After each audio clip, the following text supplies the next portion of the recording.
വയനാട് തുരങ്കപാതയുടെ നിർമ്മാണം ആദ്യം തുടങ്ങുക വയനാട് ഭാഗത്താണെന്ന് പദ്ധതിയുടെ സ്പെഷ്യൽ പർപ്പസ് വെഹിക്കിളായ കൊങ്കൺ റെയിൽവേ കോർപ്പറേഷൻ ലിമിറ്റഡ് അറിയിച്ചു. കള്ളാടി മീനാക്ഷി പാലത്തിന് സമീപം രണ്ടാഴ്ചയായി നിലം നിരപ്പാക്കുന്ന പ്രവൃത്തി നടക്കുകയാണ്. വിവരങ്ങളുമായി പി വി ജോഷ്ല ചേരുന്നുണ്ട്. ജോഷ്ല, ഏതായാലും ഒരു നാടിൻ്റെ സ്വപ്നമാണ് പൂവണിയാൻ പോകുന്നത്. വളരെ കൃത്യമായി തന്നെ ആ കൊങ്കൺ റെയിൽവേ കോർപ്പറേഷൻ ലിമിറ്റഡിൻ്റെ സ്പെഷ്യൽ പർപ്പസ് വെഹിക്കിൾ അവർക്ക് കൃത്യമായ ധാരണയുണ്ട്. എന്തൊക്കെയാണ് ഇതുമായി ബന്ധപ്പെട്ട് കൂട്ടിച്ചേർക്കാനുള്ളത്?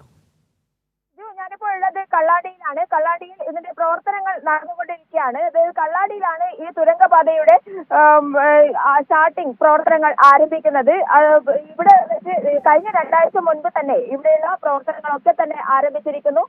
കള്ളാടിയിലെ ജനങ്ങൾ മാത്രമല്ല, എല്ലാ നാട്ടുകാരും. വയനാടിനെ സംബന്ധിച്ചിടത്തോളം ഇന്നൊരു ചരിത്ര മുഹൂർത്തമാണ്. കാരണം വയനാട്ടിലെ ഏറ്റവും പ്രധാനപ്പെട്ട പ്രശ്നം എന്ന് പറയുന്നത് ഗതാഗതം ആണ്. ഗതാഗത തടസ്സമുണ്ടാകുന്നത് കൊണ്ട് തന്നെ വാണിജ്യ വ്യവസായ മേഖലക്കൊക്കെ തന്നെ വലിയ പ്രശ്നങ്ങൾ നേരിട്ടുകൊണ്ടിരിക്കുന്ന ജില്ലയാണ് വയനാട്. അതുപോലെ തന്നെ ടൂറിസം മേഖലയുടെ വികസനം എന്ന് പറയുന്നത് വയനാട്ടിലെ ജനജീവിതത്തെ ഏറ്റവും കൂടുതൽ സ്വാധീനിക്കുന്ന ഒന്നാണ്. അവരുടെ സാമ്പത്തിക വരുമാനം എന്ന് പറയുന്നത് തന്നെ ആ ഒരു മേഖലയിലേക്ക് കടന്നുകൊണ്ടിരിക്കുന്ന ഒരു സാഹചര്യമാണ്. ആ സാഹചര്യത്തിൽ പോലും വയനാട്ടിലെ ജനങ്ങളെ സംബന്ധിച്ചിടത്തോളം ഈ ഒരു ഗതാഗത പ്രശ്നം നിലനിൽക്കുന്നു എന്നുള്ളത് കൊണ്ട് തന്നെ ഈ തുരങ്കപാത വരുന്നതോടുകൂടി ഈ പ്രശ്നങ്ങളൊക്കെ തന്നെ അവസാനിക്കും എന്നുള്ള നല്ല പ്രതീക്ഷയാണ് ജനങ്ങളിൽ ആകെ തന്നെ ഉള്ളത്.